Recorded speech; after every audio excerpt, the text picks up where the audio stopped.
Your Excellency, Mr. Mahmoud Abbas, President of the State of Palestine, welcome to you and your delegation.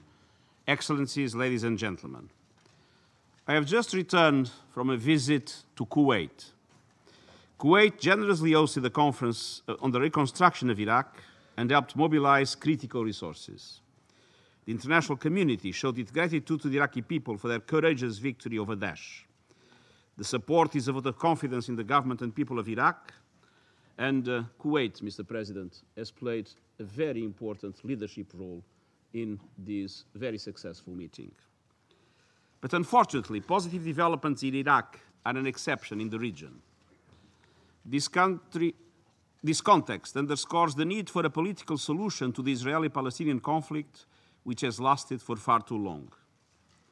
I am here to reiterate my full personal commitment and the commitment of the United Nations to supporting the parties in their efforts to achieve a two-state solution. A solution of two democratic states, Israel and Palestine, living side by side in peace with secure and recognized borders. A solution that addresses all final state issues on status issues on the basis of relevant United Nations resolutions, international law, and mutual agreements.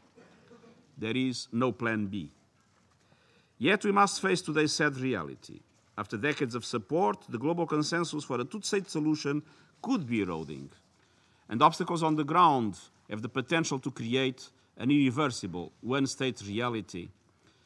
And it is simply impossible to square the circle of a one-state reality with the legitimate national, historic, and democratic aspirations of both Israelis and Palestinians. At the same time, conditions for Palestinians in Gaza, which has been under the control of Hamas for a decade, are dire. Shortfalls in UNRWA funding are a matter of also international concern. The human security, rights, and dignity of millions of Palestinian refugees are at stake. So too is the stability of the region. I appeal to the international community to step up its generous support. Excellencies, this is a time for dialogue, for reconciliation, and for reason. At this moment of great consequence, I appeal for effective concerted action by all parties. It is more important than ever. And Mr. President, allow me to ask you to give the floor to the Special Coordinator of the Middle East Peace Process, Mr. Nickolay Mladenov, to deliver his monthly briefing to the Security Council on the situation in the Middle East. Thank you.